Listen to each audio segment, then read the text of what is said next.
el rancho. Hola amigos, colegas médicos, sean bienvenidos a un nuevo video. En esta ocasión tenemos otorrinolaringología para el ENARP. Ya saben, pueden irse suscribiendo al canal de YouTube, que es a donde más estamos activos. En mi Instagram, pues para cosas un poquito más personales, y Facebook y TikTok ya veremos qué subimos. No había estado subiendo video últimamente porque me fui a un pequeño viaje y ahí no tuve pues métodos para poder grabar. Entonces vamos a abordar los temas de otorrino. En este caso vamos a abordar los temas de oído externo, medio e interno. Vamos a abordar los temas principales de nariz y de faringe. Aunque estos últimos los vamos a dejar un poco pendientes porque también se verán en lo que es la patología del paciente pediátrico. Para esta presentación pues nos va a estar acompañando Dui Locote. A mí siempre que veía a Malcolm me parecía que las orejas de Dui eran excesivamente grandes, entonces pues nos va a estar acompañando, ¿no? Ahora Dui le entró a la loquera. Vamos a empezar con lo que es la otitis externa. Como definición tenemos que es la inflamación difusa del canal auditivo externo y esto puede involucrar a lo que es el pabellón auricular o la membrana timpánica. Esto con datos de celulitis que va a abarcar piel y tejido subdérmico, es decir, es una infección de tejidos blandos y generalmente se puede clasificar, como lo vemos en pantalla, en otitis externa localizada, que podría ser una furunculosis, por ejemplo, otitis externa difusa, que podría llegar a ser la otitis como normalmente la conocemos, la otitis del nadador, la otitis externa maligna o necrotizante, que podría ser una complicación en pacientes inmunocomprometidos, y la meningitis bullosa, así como algunas otras que estaremos viendo más adelante. El principal factor de riesgo van a ser los microtraumas, es decir, el introducir objetos extraños en el oído, pues papel, cotonetes, el mismo dedo, la uña, las llaves. Y otro factor de riesgo importante, pues es la alcalinización del pH, esto principalmente en pacientes que practican el nado. Ahora, los factores protectores van a ser el ácido acético, es decir, el vinagre blanco, 5 gotitas antes y 5 gotitas después de nadar. Los principales agentes etiológicos, como lo vamos a ver a lo largo de la presentación, en primer lugar sería la Pseudomonas aeruginosa, esto en todo lo que es la patología del oído externo, y en segundo lugar sería el Staphylococcus aureus. La clínica va a ser una inflamación difusa del conducto auditivo externo, dolor a la movilización del pabellón y signo del trago positivo. El tiempo de inicio posterior a la exposición o al factor de riesgo es de 48 horas. El tratamiento va a ser con gotas óticas, principalmente polimixina con neomicina B e hidrocortisona, aunque también se puede utilizar otro tipo de corticoide como la fluocinolona, y en la alternativa, en caso de que no contemos con la neomicina, va a ser el ciprofloxacino, aunque en la vida, digamos, diaria, en lo actual es utilizar de primera elección el ciprofloxacino. Sin embargo, la GPC marca polimixina con neomicina B. Ahora, vamos a hablar de la otitis externa necrotizante o maligna, también conocida como osteomielitis del cráneo, y esta va a ser la inflamación de los huesos de la base del cráneo temporal y afección a los pares craneales. Generalmente va a ser secundaria a una otitis externa en el contexto de pacientes con inmunosupresión. Por esto mismo, los principales factores de riesgo van a ser estados de inmunosupresión. Principalmente tenemos el VIH y la diabetes mellitus tipo 2 con mal control, así como algunas anormalidades anatómicas que van a propiciar estas infecciones. El agente, como ya lo vimos, va a ser Pseudomonas aeruginosa.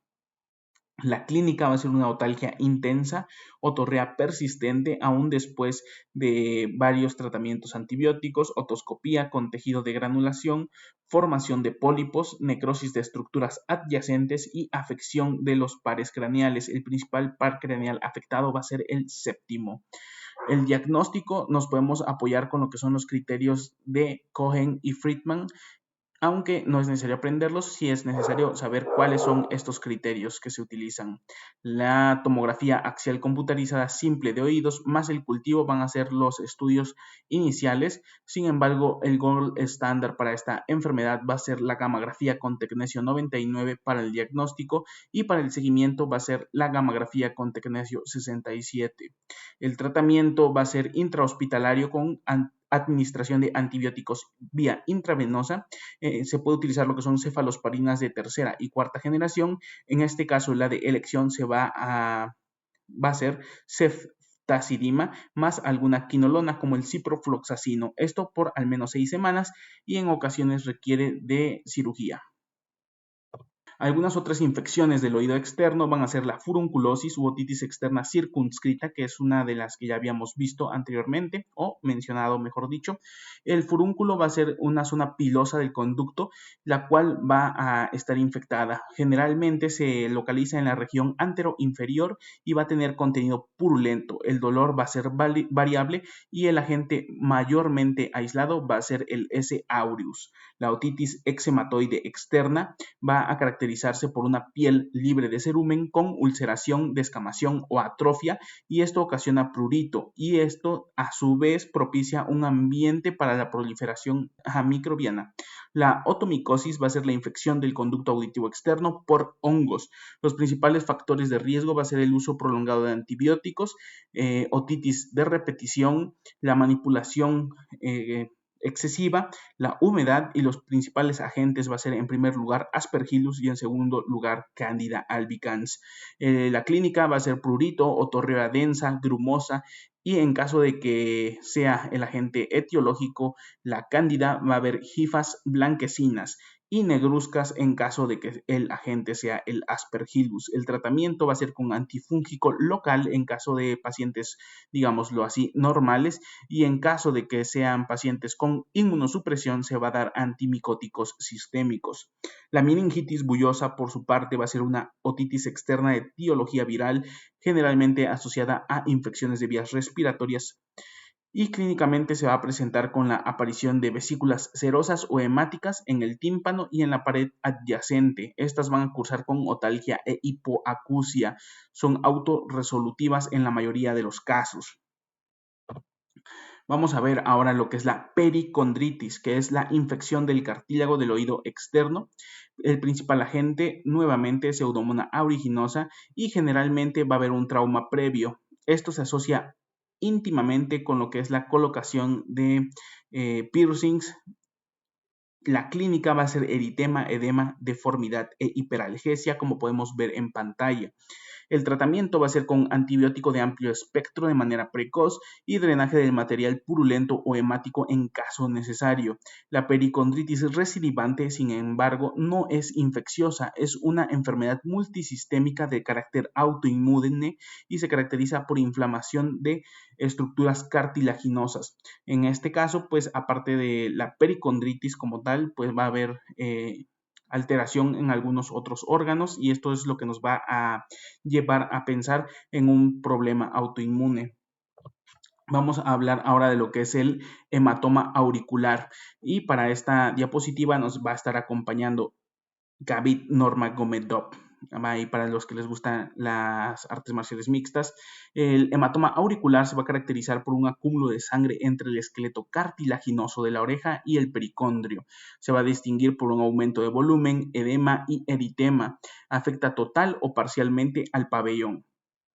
Se produce por una ruptura de la arteria perforante del pabellón y se origina por traumatismos directos, es decir, por golpes.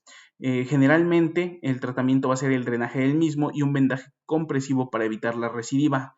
Algunos pacientes pues no van a poder evitar las complicaciones, que es la deformidad u oreja de coliflor, sobre todo aquellos que practiquen deportes de contacto, como estamos viendo en pantalla. Ahora vamos a hablar de la patología del oído medio. Vamos a comenzar con lo que es la otitis media aguda, en cuyo caso tenemos la etiología. De acuerdo a la guía de práctica clínica anterior, el primer microorganismo implicado va a ser el S. pneumoniae, el Staphylococcus pneumoniae, ¿no? Y en segundo lugar, Haemophilus influenzae. Ahora, en la guía de práctica clínica actual, estos papeles son distintos, y en primer lugar menciona a Haemophilus influenzae hasta en un 44% de los casos. Hay que definir también lo que es la otitis recurrente, que van a ser 3 episodios de otitis media en 6 meses o 4 en un año, o 2 en un mes. Los principales factores de riesgo para padecer otitis media aguda van a ser defectos anatómicos, tabaquismo, que los pacientes, sobre todo pues los menores de edad, es el grupo etario más afectado, pues vayan a guarderías, labio paladar hendido, y en cuanto a la clínica podemos encontrar una tríada de otalgia, fiebre e hipoacusia. Sin embargo, al haber una perforación, paradójicamente el dolor va a mejorar, sin embargo, va a aparecer lo que es la otorrea y va a aumentar la hipoacusia, pues lógicamente. En cuanto a lo que es el diagnóstico se realiza mediante la otoscopía y vamos a ver lo que es una membrana timpánica abombada, rígida y eritematosa. El gol estándar es la otoscopía neumática con una sensibilidad del 94% y una especificidad del 80%. Ahora, vamos a ver lo que es el tratamiento. En la guía de práctica clínica anterior decía que había que iniciar AINE y evaluar el uso de antibiótico a las 48 horas. Si había resolución, pues ya no dabas antibiótico. Si no había resolución, dabas antibiótico. Y si esta otitis resolvía, pues ya no dabas el antibiótico. En cuanto a lo que es la guía de práctica clínica actual, nos sugiere utilizar amoxicilina y reevaluar a las 72 horas. En caso de que no se haya resuelto solo con el uso de amoxicilina, pues agregamos amoxicilina más ácido clavulánico y esto debería de resolver el cuadro. Ahora, complicaciones. Las complicaciones van a ser principalmente mastoiditis, la cual se va a tratar con antibióticos vía intravenosa más cirugía. Y también puede haber meningitis como complicación. La otitis con derrame oceroso, el diagnóstico va a ser clínico y el tratamiento va a ser la colocación de un tubo. Esto en caso de que haya hipoacusia. El colesteatoma va a tener como principal factor de riesgo la infección recurrente y la etiología va a ser una patología inflamatoria. El diagnóstico se va a realizar mediante lo que es la tomografía axial computarizada y el tratamiento va a ser quirúrgico. Vamos a hablar ahora de lo que es la mastoiditis. La mastoiditis es una osteitis supurativa de las celdillas mastoideas con fusión de sus tabiques, es decir, va a haber destrucción de material óseo. La complicación más frecuente de la otitis media aguda, sobre todo en población menores de 4 años, más específicamente. En general se puede decir que menores de 5 años, pero más específico, menores de 4 años. El agente que generalmente se va a aislar en este tipo de infecciones va a ser el Streptococcus pneumoniae y tenemos los siguientes factores de riesgo. Menores de 4 años, inmunodeficiencia, otitis media aguda de repetición y el uso de antibiótico previo. La clínica va a ser dolor, tumefacción, eritema en la región mastoidea, fluctuación en la zona retroauricular y esto nos debe hacer sospechar de un absceso subperióstico. Y además de esto puede haber signos neurológicos y parálisis facial. Las indicaciones de la tomografía van a hacer daño a estructuras vecinas, la ausencia de mejoría en 72 horas y signos y síntomas neurológicos. Los hallazgos que podemos encontrar en esta tomografía van a ser la opacificación de las celdillas mastoideas, absceso subperióstico con destrucción de la corteza. Vamos a ver ahora en esta imagen lo que es la mastoiditis y esa zona que se ve eritematosa es la que se va a sentir fluctuante. La tomografía es el estudio de elección con una sensibilidad del 87 al 100% y se puede utilizar resonancia magnética en caso de que haya una sospecha de infección intracraneana por contigüidad. El tratamiento es intrahospitalario con antibióticos IV. El manejo quirúrgico es necesario en algunos casos y este va a requerir lo que es la colocación de tubos de ventilación, miringotomía o mastoidectomía. La petrosis va a ser esta misma mastoiditis, pero que se va a extender a la porción petrosa del hueso temporal. y esto nos puede generar lo que es el síndrome de Gradenigo. Esto es otitis media aguda con otorrea, dolor en nervio trigémino, sobre todo en lo que es la primera y segunda rama, y parálisis del sexto par craneal. Esta es la triada para el síndrome de Gradenino.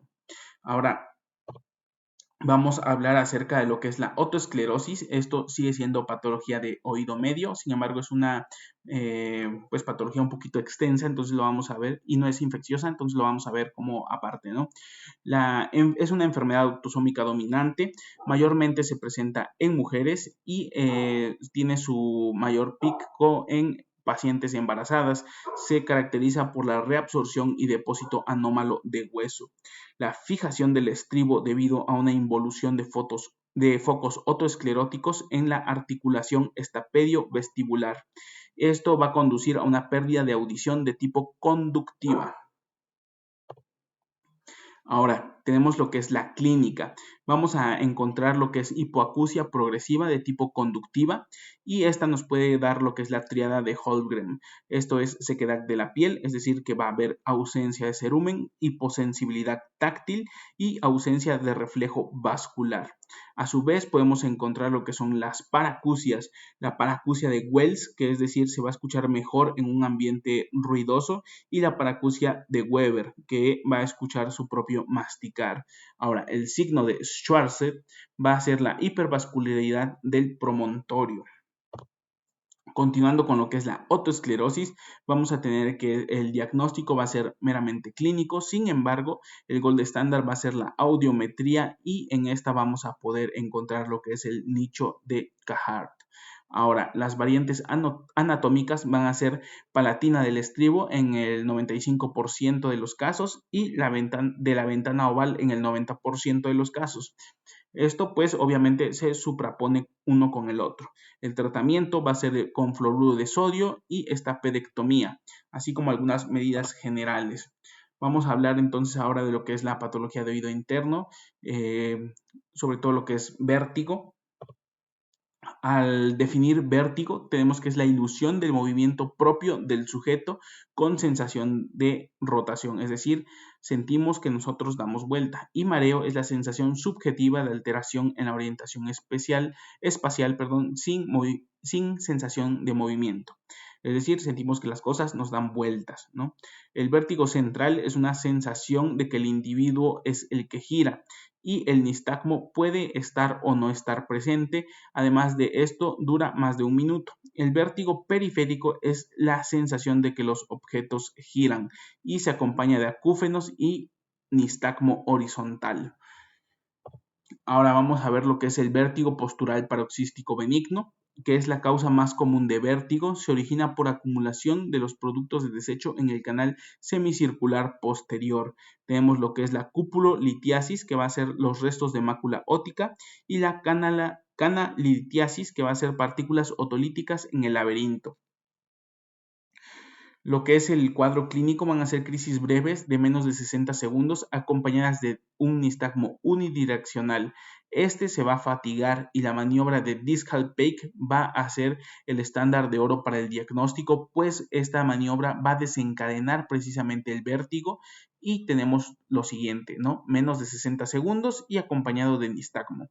El tratamiento va a ser la maniobra de Epley para suprimir el evento agudo que se desencadenó al hacer el diagnóstico, y en caso de vértigo pues le damos la sinaricina, y en caso de vómito lo que es la metoclopramida.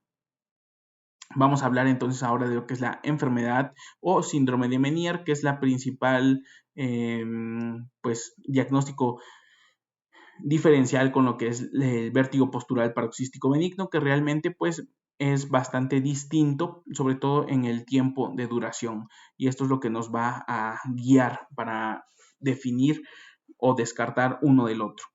Va a ser causado por un exceso de endolinfa, y esto va a tener una incidencia máxima entre los 40 y 50 años de edad. Se aplica el término enfermedad de Meniere cuando la etiología es idiopática, y en caso de que se conozca la etiología, se va a considerar como un síndrome de Meniere, y este pues es secundario siempre, ¿no? Para el diagnóstico se debe presentar clínicamente vértigo, en 2 episodios de 20 minutos o más. Esto es lo que nos hace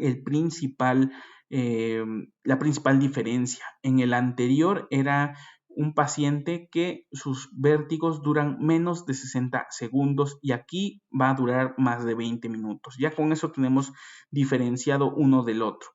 Ahora, la hipoacusia, bueno, aparte de esto se va a acompañar de hipoacusia perceptiva, una audiometría que compruebe esta hipoacusia y un acúfeno o presión auditiva.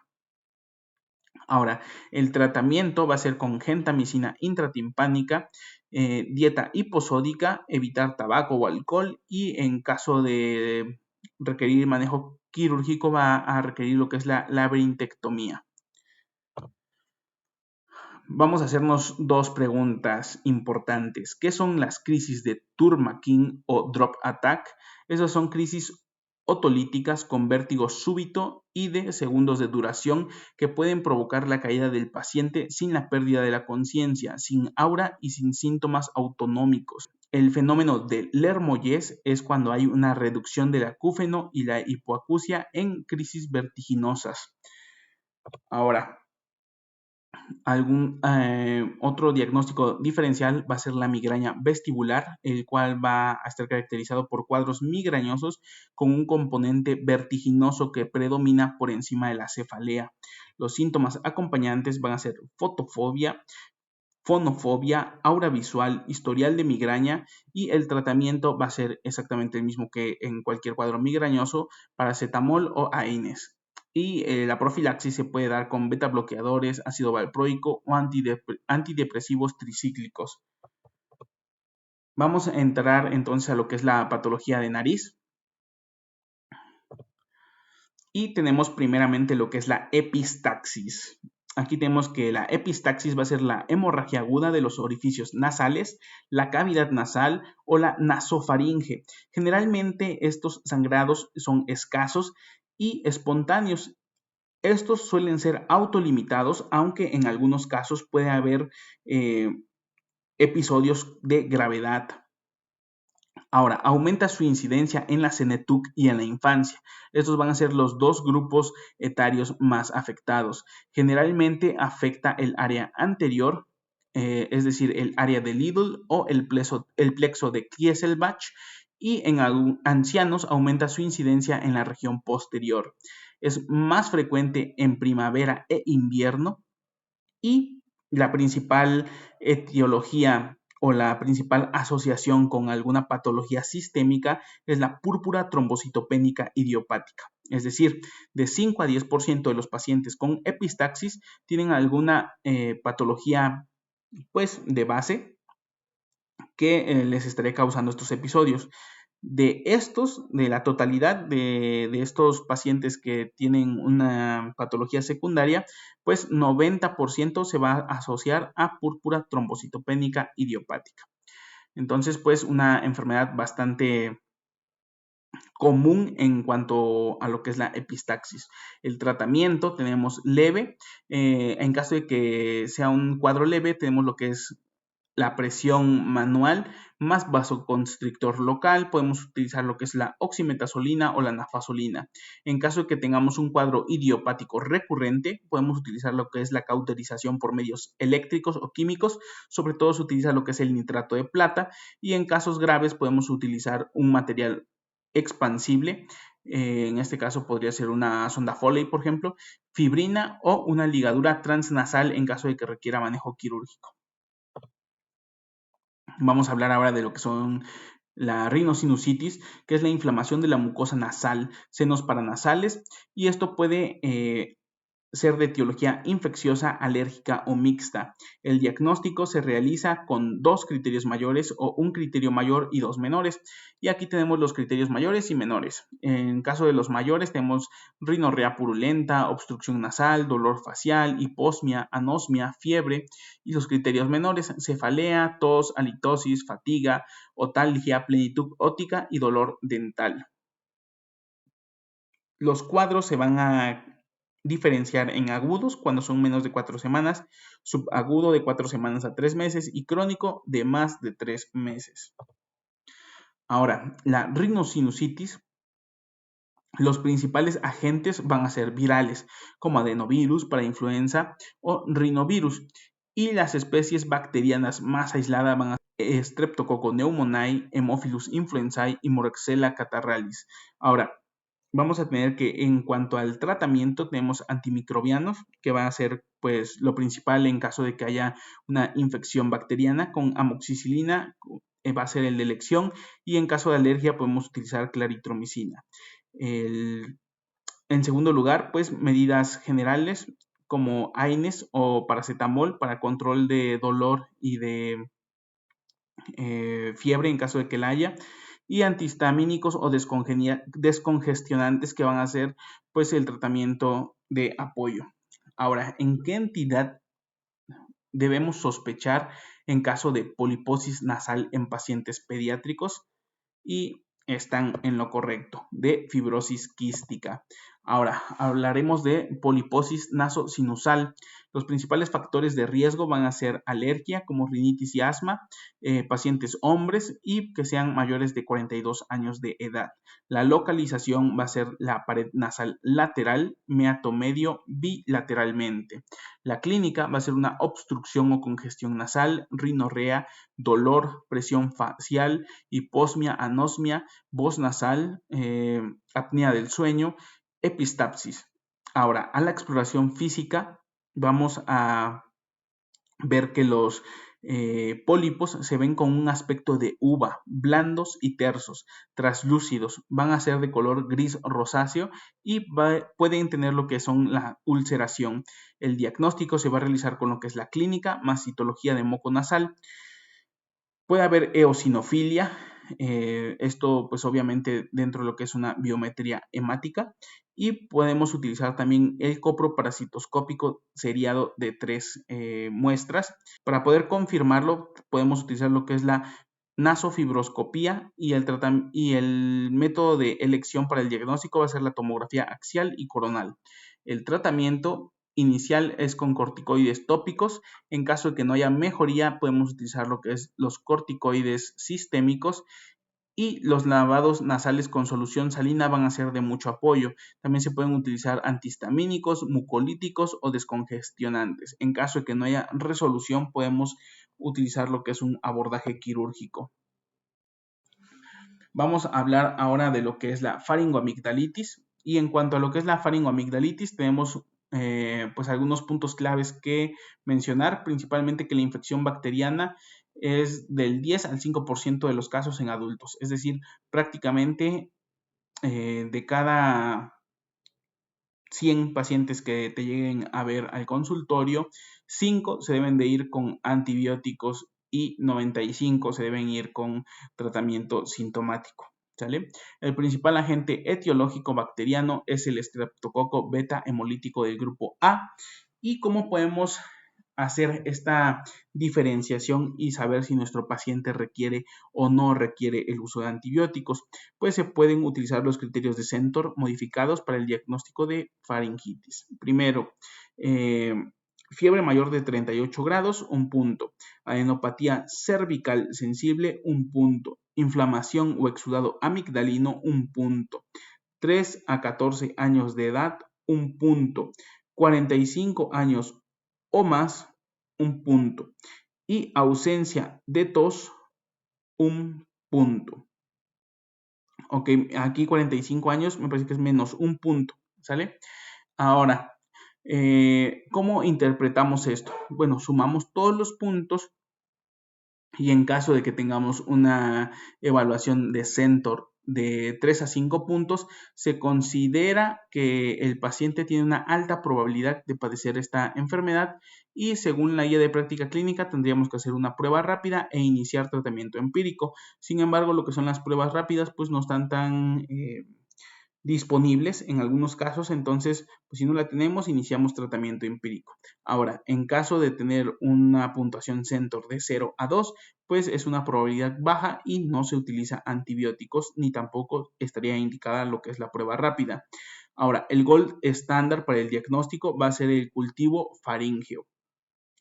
El tratamiento, a su vez, va a ser en pacientes que pesen menos de 27 kilogramos, penicilina G benzatínica 600.000 unidades vía intramuscular en dosis única, y en niños va a ser de más de 27 kilos, va a ser penicilina G benzatínica 1.200.000 unidades vía intramuscular dosis única. Nada de ceftriaxona, nada de lincomicina, nada de, no sé, esas cosas raras que suelen dar. Entonces, pues penicilina 600.000 o 1.200.000 unidades dependiendo del peso, y pues también una alternativa que menciona la guía es la amoxicilina. En caso de alergias a beta-lactámicos podemos utilizar la eritromicina. Ahora hablaremos acerca de lo que son los abscesos profundos del cuello. Por definición, es un proceso de origen infeccioso que forma la colección de material purulento a través de los planos profundos del cuello. Estos, formados por fascias, pueden involucrar uno o varios espacios anatómicos.